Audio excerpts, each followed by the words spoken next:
അടുത്ത തിയറി നമ്മൾ പഠിക്കാൻ പോകുന്നത് മാർക്സ് ആണ്. Marxism is a theory developed by Karl Marx and Friedrich Engels. Marxism develop ചെയ്തത് കാൾ മാർക്സും ഫ്രെഡറിച്ചും പാടെയാണ് മാർക്സിസം ഡെവലപ്പ് ചെയ്തത്. It explain how society is divided into classes. ഇതിൽ പറയുന്നത് ഒരു സൊസൈറ്റീനെ പലവിധ ക്ലാസ്സുകളായി തരംതിരിച്ചിരിക്കുന്നത്. അതിനെ പറ്റിയാണ് പറയുന്നത്. The rich who control money and power.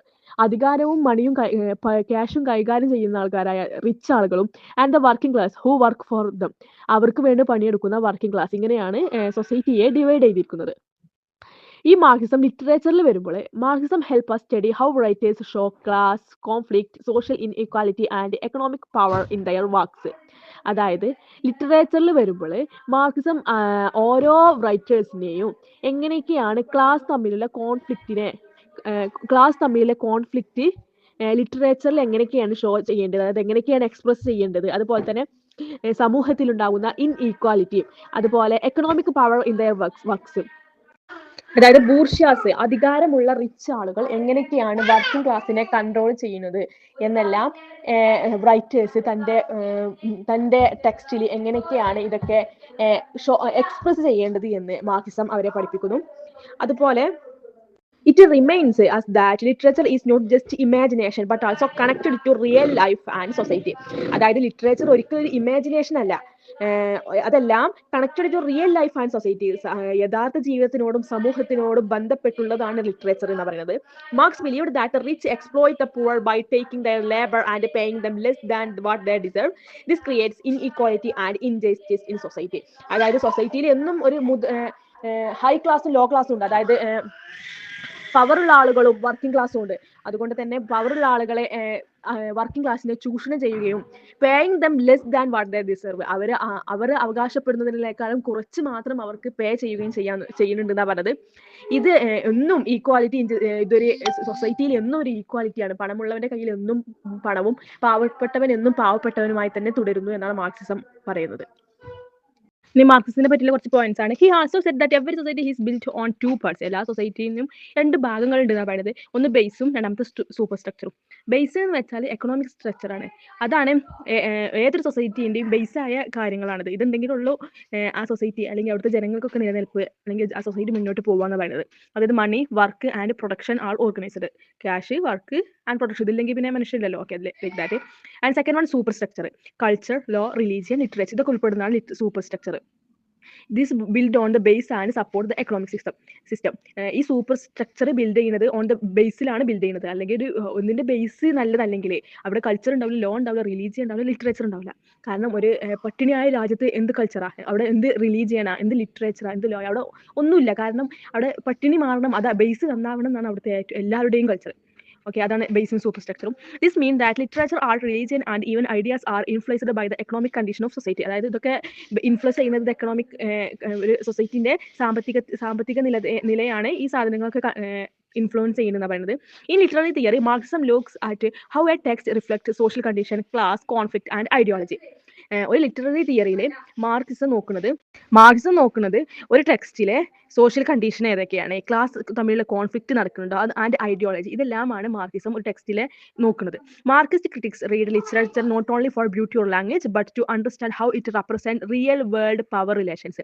അതായത് മാർക്സിസ്റ്റ് ക്രിറ്റിക്സ് നോക്കുന്നത് ലിറ്ററേച്ചറിന്റെ ബ്യൂട്ടിയും ലാംഗ്വേജിനെ പറ്റിയൊന്നല്ല, ബട്ട് ടു അണ്ടർസ്റ്റാൻഡ്, മനസ്സിലാക്കാൻ ശ്രമിക്കുന്നുണ്ട് റിയൽ വേൾഡ് പവർ റിലേഷൻസ്, ശരിയായ നാട്ടിലുള്ള അധികാരങ്ങൾ തമ്മിലുള്ള ബന്ധത്തെയും അതൊക്കെ മനസ്സിലാക്കാനാണ് മാർക്സിസ്റ്റ് ക്രിറ്റിക്സ് നോക്കുന്നത്.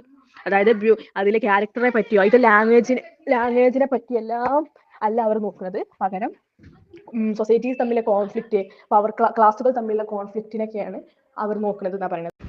അടുത്ത മാർക്സിസത്തിൽ വരുന്ന ഒരു പോയിന്റാണ് ഐഡിയോളജി. ഐഡിയോളജി എന്ന് വെച്ചാൽ in Marxism, ideology means that set of ideas, beliefs, and values that shape how people see the world, often created by the ruling class to maintain their power. അതായത് ideology എന്നോട് ഉദ്ദേശിക്കുന്നത് set of ideas, beliefs and values that shape how people see the world. അതായത് ഒരു സൊസൈറ്റീനെ shape ചെയ്യാൻ ഉപയോഗിക്കുന്ന ideas, beliefs and വാല്യൂകൾ, ഇതിനെയൊക്കെ എല്ലാം പറയുന്നതാണ് ഐഡിയോളജി എന്ന് പറയുന്നത്. ഇതിനെല്ലാം ആണ് ഐഡിയോളജി എന്ന് പറയുന്നത്. ഒരു സമൂഹത്തെ സമൂഹമായി നിലനിർത്തി കൊണ്ടുപോകുന്നത് അവിടുത്തെ ബിലീഫ്സും വാല്യൂസും ഐഡിയാസും ഒക്കെ ആണല്ലോ. അപ്പോൾ ഈ സെറ്റ് ഓഫ് ഇതിനെയൊക്കെയാണ് ഐഡിയോളജി എന്ന് പറയുന്നത്. Often created by the ruling class to maintain their power.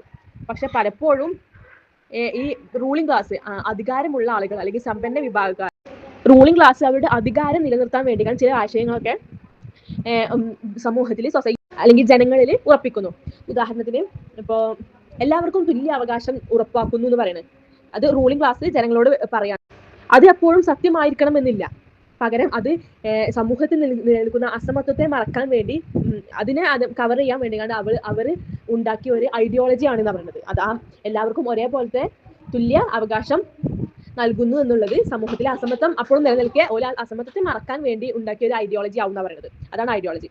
Okay, ഇതിന്റെ മെയിൻ പോയിന്റ്സ് കേട്ടോ. First one, tool of the ruling class.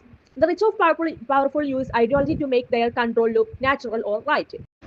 അതായത് സമ്പന്നരും റിച്ചായ പീപ്പിളും അതേപോലെ പവറുള്ള ആളുകളും അവരുടെ അധികാരം നിയന്ത്രണത്തിലാവാൻ വേണ്ടി അവർ എല്ലാ കാര്യങ്ങളും അതൊക്കെ നാച്ചുറൽ ആണ്, അല്ലെങ്കിൽ അതൊക്കെ ശരിയാണ്, അല്ലെങ്കിൽ അതൊക്കെ സ്വാഭാവികമാണ് എന്ന് വരുത്തി തീർക്കുന്നു. അതായത് അതിൻ്റെ ഇടയിലൂടെ അസമത്വത്തെ അവർ അവഗണിക്കുന്നു എന്നാണ് പറയുന്നത്.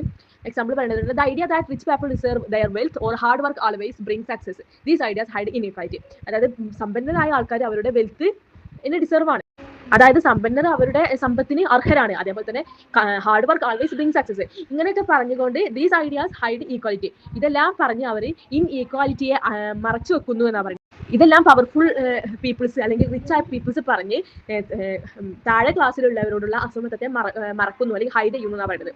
Okay, second point, false consciousness. Ideology makes the working class believe in the system that actually oppresses them. People don't see the real reasons for their suffering. അതായത് ഐഡിയോളജി എന്ന് വെച്ചാൽ തന്നെ എന്താ പറയുന്നത്, ഒരു സെറ്റ് ഓഫ് റൂൾസ് എന്ന് പറയുന്നത്. അപ്പോൾ ideology makes the working class believe in the system that actually oppresses them. അതായത് ഐഡിയോളജി വഴി വർക്കിംഗ് ക്ലാസ്സിനെ കൊണ്ട് വർക്കിംഗ് ക്ലാസ്സിനെ വിശ്വസിപ്പിക്കുന്നു അവരെല്ലാവരും അവർ ഇങ്ങനെയുള്ള ഇൻഈക്വാലിറ്റി അല്ലെങ്കിൽ ഇങ്ങനെയുള്ള അടിച്ചമർത്തലത്തിൽ അവർ വിധേയരാണ് എന്ന് അവരെ കൊണ്ട് തന്നെ വിശ്വസിപ്പിക്കുന്നു. അതായത് people don't see the real reasons for their sufferings. അവർക്കുള്ള സഫറിങ്സിനും അല്ലെങ്കിൽ ഒപ്രസീവ് അടിച്ചമർത്ത ഇതിനൊന്നുമുള്ള ശരിയായ കാരണങ്ങൾ അവർക്ക് തന്നെ കാണാൻ കഴിയുന്നില്ല. കാരണം അതിന്റെ മുകളിലൂടെ ഇവരുടെ ഐഡിയോളജികൾ, അതായത് ഇവരുടെ സെറ്റ് ഓഫ് റൂൾസ് അവർ കൊണ്ടുവന്ന് അവർ ഇതിനെല്ലാം വിധേയരാണ് അല്ലെങ്കിൽ ഈ ഒപ്രഷനൊക്കെ അവർ ഡിസേർവിംഗ് ആണ് എന്ന് അവരെ കൊണ്ട് തന്നെ തോന്നിപ്പിക്കുന്നു എന്നാണ് പറയുന്നത്. Third one, literature and ideology. Every text, novel, film, poem contains ideology, sometimes supporting power, sometimes questioning it. Critics study how a work reflect or resist the dominant ideology. അതായത് ലിറ്ററേച്ചറിൽ നോവലിലായാലും ഫിലിമായാലും പോയാലും എല്ലാത്തിലും ഐഡിയോളജി ഉണ്ടാവും. സംടൈംസ് സപ്പോർട്ടിംഗ് പവർ, ചില സമയത്ത് ഈ ഐഡിയോളജികൾ പവറിനെ support ചെയ്യായിരിക്കും, sometimes it question, അവരുടെ പവറിനെ ചിലപ്പോൾ അത് ക്വസ്റ്റ്യൻ ചെയ്യായിരിക്കും. ക്രിറ്റിക്സ്, അതായത് ideology critics study how A work reflect or resist the dominant ideology. അതായത് ക്രിറ്റിക്സ് ഡൊമിനന്റ് ആയ, അതായത് ഉയർന്നിരിക്കുന്ന ക്ലാസ്സുകളെ അല്ലെങ്കിൽ റിച്ച് പീപ്പിൾസിനെ എങ്ങനെയാണ് ഒരു വർക്കിൽ അല്ലെങ്കിൽ ഒരു ടെക്സ്റ്റിൽ റിഫ്ലക്ട് ചെയ്യുന്നത് അല്ലെങ്കിൽ റെസിസ്റ്റ് ചെയ്യുന്നത് എന്നാണ് ക്രിറ്റിക്സ് ഓരോ വർക്കിലും പഠിക്കുന്നത്. അടുത്തതാണ് ഡയലക്റ്റിക്കൽ മെറ്റീരിയലിസം. ഇതൊരു അടിസ്ഥാനപരമായ മാർക്സിസത്തിന്റെ അടിസ്ഥാനപരമായ ഒരു തിയറിയാണ്. It developed by Karl Marx and Friedrich Engels. ഇവർ രണ്ടാളാണ് ഇത് ഡെവലപ്പ് ചെയ്തത്. It explains how society, history and ideas change through conflict between opposite forces based on material conditions, not spiritual or ideal ones. അതായത് സൊസൈറ്റിയിലും ചരിത്രത്തിലും എല്ലാം മാറ്റം ഉണ്ടാവുന്നത്, അതായത് സൊസൈറ്റിയിലും ഹിസ്റ്ററിയിലും എല്ലാം ചേഞ്ചുകൾ ഉണ്ടാവുന്നത് ത്രൂ കോൺഫ്ലിക്റ്റുകളുടെയാണ്, അതായത് സംഘർഷങ്ങളിലൂടെയാണ് സൊസൈറ്റിയിലും ഹിസ്റ്ററിയിലും എല്ലാം മാറ്റങ്ങൾ ഉണ്ടാകുന്നത്. സംഘർഷങ്ങൾ ആരൊക്കെ തമ്മിൽ? Between opposing forces based on material or economic conditions, not spiritual or ideal ones. അതായത് അടിച്ചമർത്തപ്പെട്ട ആളുകൾ തമ്മിലുള്ള സംഘർഷങ്ങളിലൂടെയും, അതായത് എക്കണോമിക്കലി സാമ്പത്തികത്തിൽ അടിച്ചമർത്തപ്പെട്ട ആളുകളുടെ ശക്തിയിലൂടെയാണ് ഒരു സൊസൈറ്റിയിൽ ചേഞ്ചസ് ഉണ്ടാവുന്നത് അല്ലെങ്കിൽ ഹിസ്റ്ററിയിൽ മാറ്റങ്ങൾ ഉണ്ടാവുന്നത്.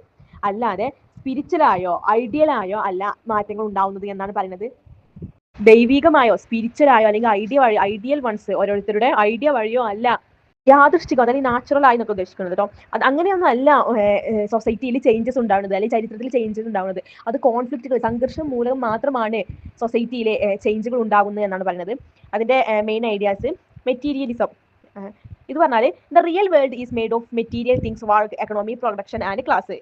വർക്കും സാമ്പത്തികവും പ്രൊഡക്ഷനും ക്ലാസ്സൊക്കെയാണ് റിയൽ വേൾഡിനെ ഉണ്ടാക്കുന്നത് എന്നാണ് പറയുന്നത്. People's ideas and beliefs come from their economic life, not the other way around. മനുഷ്യന്റെ ആശയങ്ങളും വിശ്വാസങ്ങളും എല്ലാം ഈ മെറ്റീരിയൽസിൽ നിന്നാണ് വരുന്നത്. അതായത് ഈ എക്കണോമിക് പ്രൊഡക്ഷനും ക്ലാസ്സും ഇതിൽ നിന്നൊക്കെയാണ് മനുഷ്യന്റെ ബിലീഫ്സും ഐഡിയാസ് എല്ലാം വരുന്നത് എന്നാണ് പറഞ്ഞത്. അല്ലാതെ വേറെ ഇതിൽ നിന്നല്ല വരുന്നത്. കാരണം മെറ്റീരിയൽസ് നന്നായാൽ മാത്രമേ പീപ്പിൾസിന്റെ ലിവ്സും, അതായത് ജനങ്ങളുടെ ജീവിത രീതിയും വിശ്വാസമൊക്കെ ഉണ്ടാവുന്നത് എന്നാണ് പറയുന്നത്. സെക്കൻഡ് പോയിന്റ്, ഡയലക്ടിക്സ് പറഞ്ഞാൽ all progress happen through struggle between opposites and two forces clash and new stages fall. അതായത് അത് പറഞ്ഞ തന്നെ ഏത് ചേഞ്ച് സമൂഹത്തിൽ വരണമെന്നുണ്ടെങ്കിലും രണ്ട് ടീമുകൾ തമ്മിലുള്ള കോൺഫ്ലിക്റ്റിലൂടെയാണ് പുതിയ ചേഞ്ചുകൾ വരുന്നത്, അല്ലെങ്കിൽ പുതിയ സ്റ്റേജ് വരുന്നത് രണ്ട് ഫോഴ്സുകൾ തമ്മിലുള്ള ക്ലാഷിന് ശേഷമാണ് വരുന്നത് എന്ന് പറയുന്നത്. ഇതാണ് ഡയലക്ടിക്സും മറ്റൊന്ന് മെറ്റീരിയലിസം. ഇത് രണ്ടുമാണ് കൂടിയതാണ് dialectical materialism. Third one, historical change. History moves forward because of class struggles, conflict between rich and poor. ഇതൊക്കെ പറഞ്ഞത് തന്നെയാണ് റിച്ചായ ആൾക്കാരും താഴ്ന്ന ആൾക്കാരും തമ്മിലുള്ള കോൺഫ്ലിക്റ്റുകളാണ് ഹിസ്റ്ററി. അതിനുശേഷമാണ് ചരിത്രം മുന്നോട്ടിലേക്ക് നീങ്ങുന്നത് എന്നാണ് പറയുന്നത്. പിന്നെ അതുപോലെ തന്നെ change is natural, necessary and based on material needs, not luck or divine power. അതായത് മാറ്റങ്ങൾ സംഭവിക്കുന്നത് ഭാഗ്യം കൊണ്ടോ അല്ലെങ്കിൽ ദൈവികമായ ആരുടെയും പവർ കൊണ്ടോ എന്നല്ല. ചേഞ്ച് സംഭവിക്കുന്നത് നാച്ചുറൽ ആണ്, ആവശ്യമാണ്, അല്ലെങ്കിൽ മെറ്റീരിയലിന്റെ ആവശ്യകതയോടൊപ്പമാണ് ചേഞ്ചുകൾ നീങ്ങുന്നത് എന്നാണ് പറയുന്നത്. അതുപോലെ unity of opposites. Everything contains contradictions, for example freedom and control and rich and poor. എല്ലാം നടക്കുന്നത് പരസ്പരം തമ്മിലുള്ള കോൺഫ്ലിക്റ്റുകൾ തമ്മിലാണ്. അതായത് ഫ്രീഡം ആൻഡ് കൺട്രോൾ, സ്വാതന്ത്ര്യവും കൺട്രോളും, അധികാരവും തമ്മിൽ, സ്വാതന്ത്ര്യവും നിയന്ത്രണവും തമ്മിൽ, അല്ലെങ്കിൽ റിച്ച് ആൻഡ് പുവർ, പാവപ്പെട്ടവനും പണക്കാരനും തമ്മിൽ, ഇതൊക്കെ ചേഞ്ചിലേക്ക് നീങ്ങുന്നു. ഈ തമ്മിലുള്ള കോൺഫ്ലിക്റ്റുകളെല്ലാം ചേഞ്ചിലേക്ക് നീങ്ങുന്നു എന്നാണ് പറയുന്നത്. ഇതെല്ലാം ഇലാബറേറ്റ് ചെയ്ത് കണ്ട് എഴുതുക. ഡയലക്ടിക്കൽ മെറ്റീരിയലിസം 5th മാർക്ക് ചോദിക്കുകയാണെങ്കിൽ ഈ പോയിന്റ്സ് ഒക്കെ നമ്മുടേതായ ഭാഷയിൽ എല്ലാം കൂട്ടി എഴുതുക.